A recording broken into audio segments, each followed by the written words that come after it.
What's good, y'all? Welcome back to the channel. Me llamo Tapiwa, aka Rude Boy Gaming Studios. And again, like I said, welcome back to the channel. Murise. Hope everyone's doing good. Today we're going to have a little discussion about one of the games that I hold near and dear to my heart. A game franchise which, quite frankly, shot up my favorites list after 2020.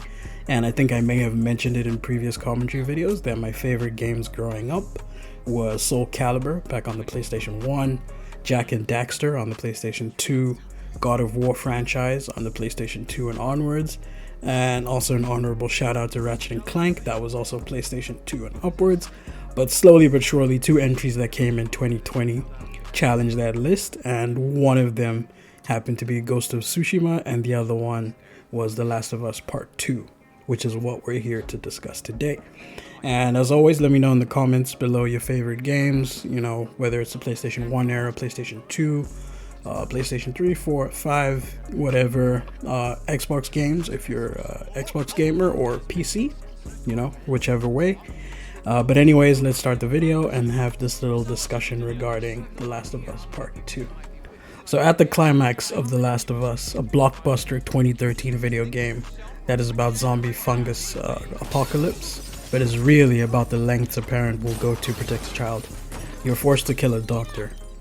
This doctor is not a threat. He stands there holding a scalpel, so technically he's unarmed with only the nurses around him. But you've got a gun, and the gameplay has made it clear throughout the game, after hours and hours of close fighting, that your character could subdue the man peacefully if he wanted, or you could do it violently. But most players, including myself, chose to kill him and his nurses in a brutal manner in order to save, you know, our baby girl, Ellie. And video games are constructed around choice. A lot of games, including highly ambitious ones, present you at various points with, you know, kill the guy, don't kill the guy binary, allowing you to shape at least part of your destiny and part of the character's morality or the eventual outcomes of the story. And at this juncture in The Last of Us, there was nothing but a glaring lack of alternatives. The only way to move the story forward and reach the supposed ending, in which we'd already invested, 14 plus emotional hours into the game, was to murder the pleading doctor and his nurses and rescue Ellie. And this sequence helped establish The Last of Us as one of the most successful games in the medium's history, a high watermark of both artistic achievement and commercial viability. The title in the end sold more than 17 million copies and counting, and won numerous Game of the Year awards. And now, after the success of The Last of Us Part 2, there's an HBO series being developed about it. Now, for Naughty Dog, the Sony-owned studio behind the series, the safe thing to do from a financial standpoint would have been to continue the first game's story in a predictable way that kept the fans happy, as the makers of Marvel and Star Wars movies have done so boringly but profitably.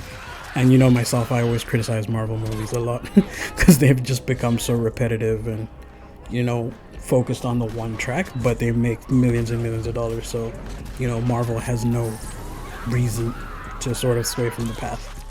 But The Last of Us Part 2 does nothing of the sort. Instead, the punishingly bleak sequel kills off the original's main character, which is Joel, and turns the secondary hero into a villain. It takes violence to a level that is uncomfortable even by standards of video games, and seemingly does everything in its power to make gamers feel bad about the act of playing it. It makes us genuinely evaluate the cycle of violence and force us to face the consequences of our actions in the first game from the other lens, and by judging by how some gamers reacted to the game, we can sort of tell that we have a long way to go as a society, because people couldn't even be mature and comfortable enough with such a direction in a video game. There had to be outrage. But again, risky creative decisions like these are part of how Naughty Dog has established itself as gaming's preeminent producer of cinematic, story-based titles. And this commitment to Hollywood-grade linear narratives sets the company apart in an industry that is otherwise trending toward games based on repetitive online competition, such as Fortnite, Call of Duty, you name it. Or endless explorable open world sandboxes like the Grand Theft Auto franchise, what they've become, and pick your poison from Ubisoft's titles. But yeah, The approach entails certain pressures and risks. See, while its games are in development, Naughty Dog tries to erect a wall of secrecy around the plots, holding reviewers to tight, non-disclosure agreements, and even deceiving fans with misdirection until everything is revealed through a clean and choreographed lens. The game's story is about entrenched tribalism in a world undone by a global pandemic.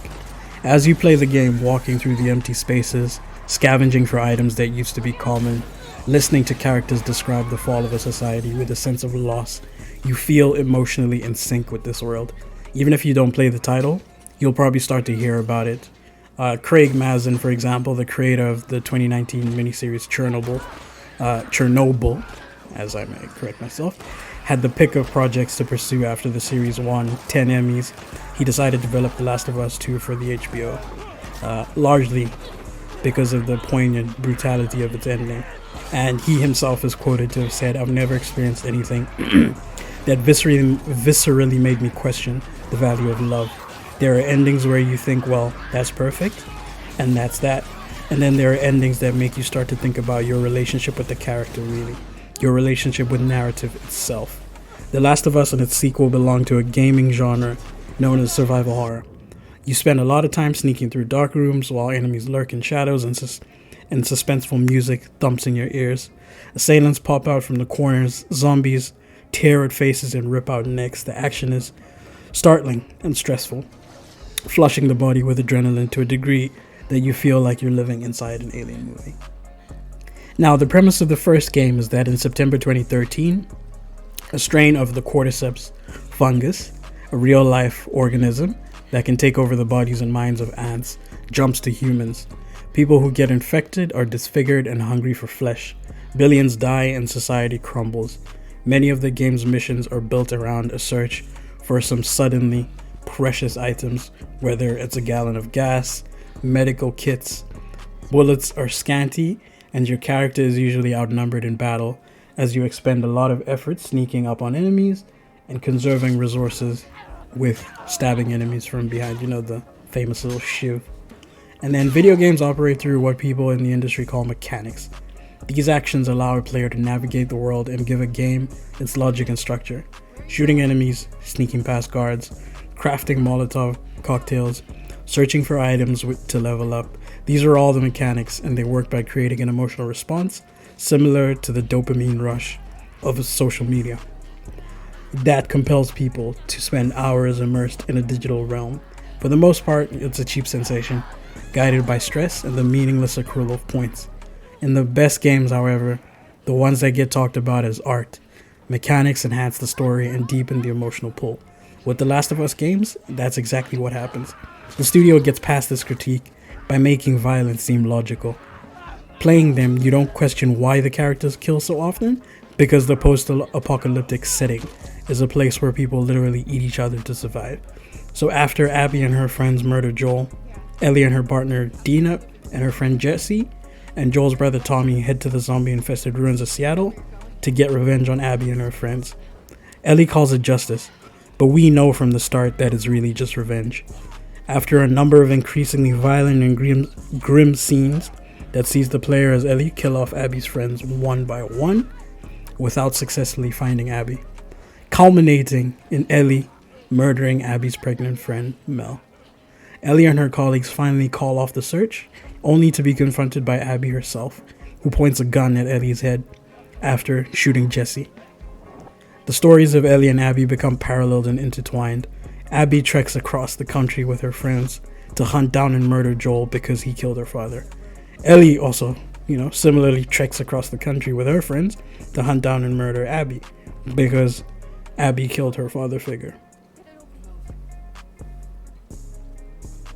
And perhaps the greatest achievement that The Last of Us 2 managed to get was that it successfully gives the player the time and the opportunity to get to know the stories and the motivations of each of the protagonists, as well as each of the friends who end up as collateral in their destruction.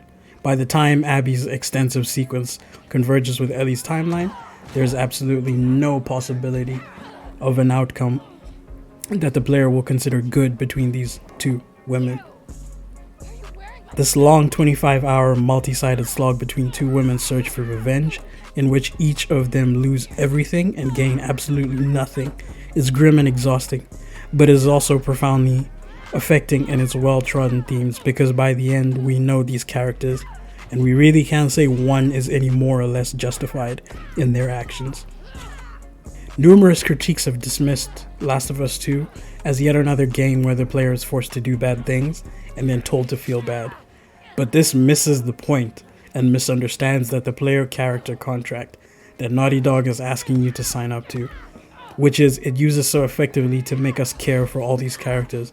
The player is simply along for the ride in the story of characters making bad, understandable, and also good decisions occasionally, and then living with the consequences. And why this is so beautiful is because this is not purely an aesthetic exercise. This means the world building is the same as franchise building in this case. And since so many of these franchises involve killing things, what sets Naughty Dog apart? The reason it can spend years creating and enveloping narratives that adapt so well to TV is that the stories are regarded as the thinking person's core. In the first installment, you play as Joel, a hardened smuggler whose daughter died in the fungus outbreak, which we play through at the very beginning, when Sarah dies. His task is to ferry across the country the 14-year-old girl, Ellie, which we just mentioned, who is immune to the pathogen and holds the key to a vaccine. What makes Joel different and The Last of Us popular is the relationship he builds with Ellie. In between the splatter and all the gore is genuinely an affecting story of a closed-off man who allows the void of his daughter's death to be filled, such that when you kill people as Joel, you don't feel like a psychopath, you feel more like a protective dad. Now, The Last of Us Part 2 is about hate, using stories of revenge as an extended metaphor about cycles of violence. The game does this through a novel device that Naughty Dog took extreme pains to keep quiet, prohibiting journalists from mentioning it in advanced reviews after those April hackers revealed. You play the game as a pair of mortal enemies, switching sides and perspectives. The sequel begins with a paramilitary named Abby killing Joel with a golf club, and at that time her reasons aren't made clear, and Abby violently murders Joel in front of Ellie. It's a shocking and confronting scene, in part because the player is so familiar with and has Joel for most of the previous game, and in part because you, the player, were responsible for directing Abby towards this goal without us knowing what we were leading her towards. It feels like a betrayal, an abuse of the player's trust, but its effect is to make sure the player knows right from the start that this isn't their story, it's the character's story. You're just along for the ride. Here, you're not even a single actor anymore, but more akin to the camera person, observing the story unfold from the numerous perspectives, with no say over where it's going to go. And this prompts Ellie to find Abby and avenge Joel's death. And the backdrop to this game is a long conflict between two tribes that war over land and have recently seen a ceasefire agreement break down. Each side blames the other for firing the first shot. So in The Last of Us Part 2, players switch between Ellie and Abby and discover that the latter has sound reasons for revenge. And as the game progresses, the appeals to sympathy are steadily amped up, introducing you to Abby's friends and family, using conversations and extended flashbacks to plunge us deep inside their stories. One of the more cruel twists of Viewpoint is a sequence in which we stab a vicious dog, and at that time you soon find yourself playing fetch with the dog as Abby, and we go on to learn that this dog is Alice. Now, while the first game uses carnage to strengthen your character's relationship with a digital teenager, The Last of Us Part 2 stuffs you with pain and guilt, making you commit heinous acts as one person, then experience the repercussions as another person. And this is made even more exhausting by a battery of digital tricks that make you feel absolutely horrible about what you're doing, from the sound of blood leaving the body of characters and the characters who grunt no just before you do what they're begging you not to do. The violence is detailed and graphic. Even the normality, anonymous hordes that you destroy between plot points are made to feel semi-human by Naughty Dog's intrinsic and insistence on giving every single one of them a name, so that whenever you down an enemy, others cry out to them individually. as they realize a friend is gone. They indirectly manage to humanize a lot of NPCs, kind of like what Red Dead Redemption 2 was able to do, albeit in a different manner. Now, the beauty of it all in its best moments, The Last of Us Part 2 is a feat of empathetic storytelling. Over the course of the narrative, I really did go from hating Abby's character to understanding her motivations and eventually flat out rooting for her. But by forcing you to act out both characters' atrocities and reconcile with all the death you've inflicted between the battles, The Last of Us Part 2 has players explore post-apocalyptic settings, collecting weapons and supplies, and it's during these breaks in action, which can last an hour or more depending on how much exploring you do, when The Last of Us Part 2 feels most like the coronavirus's twisted cousin. As the music chilled out and the battle noise quieted, I found myself wandering around the desolate streets, admiring photorealistic scenes of nature reclaiming Seattle's landscapes. Now, in these Seattle landscapes, there are boarded restaurants and empty conference rooms. Characters routinely remark of the world as it used to be. In one scene, a character asks another what the vast halls of an aquarium must have felt like, packed with kids. In another scene, Ellie and her friend walk through the remnants of a comic book convention. Not all of this is sad. One of the game's sweeter scenes is a moment where Ellie plays Dina a song with the guitar she finds in an abandoned music store. The guitar that Joel taught her to play. And Naughty Dog revealed Ellie's sexuality in 2014 in a DLC called Left Behind.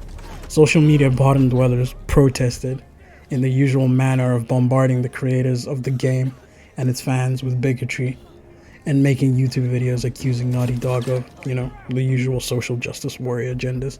And hundreds of independent titles explore the themes of sexuality and gender identity, but Ellie stands out because she's a protagonist of an aggressive, big-budget game aimed at the medium's core male audience. Now, it would be very easy to interpret the story of The Last of Us 2 as a simple precautionary tale about the consequences of revenge and the toll it takes on the body and soul, but you'd be doing yourself a disservice and the writers of Naughty Dog a disservice as well to leave it at just that. Yes, Joel's death serves as the catalyst to Ellie's need for revenge, but it also serves the double purpose of antagonizing Abby. To the player, though many gamers were unhappy about the suddenness of Joel's death at the hands of the character, which at that point we had no idea about, and when I experienced this incredibly gut-wrenching scene myself, I was fully on board with Ellie's quest for revenge. While Ellie and Dina were adventuring through the forests of Seattle and embarking on their journey to avenge Joel's death, I felt like I would have gone to the ends of the earth with them to settle this score in Seattle. But as the hunt for Abby continued and we started to see how unstable Ellie's decision-making was becoming, by taking Joel's revolver and going down the hateful path, I think that Ellie truly believes that she's honoring the memory of Joel by tracking down Abby. And we see this as well in which she points out the interrogation styles that we saw in the first game when she notices the remnants of the people that Tommy's interrogated. And only here, without Joel's resolve and vigor, it ends in the tragically avoidable deaths of Owen and pregnant Mel. And though Ellie temporarily abandons her quest for vengeance after this incident, when Abby discovers these bodies, Ellie's actions only serve to rekindle the destructive cycle of violence. And Abby, freshly fueled by the deaths of her friends, comes back after Ellie.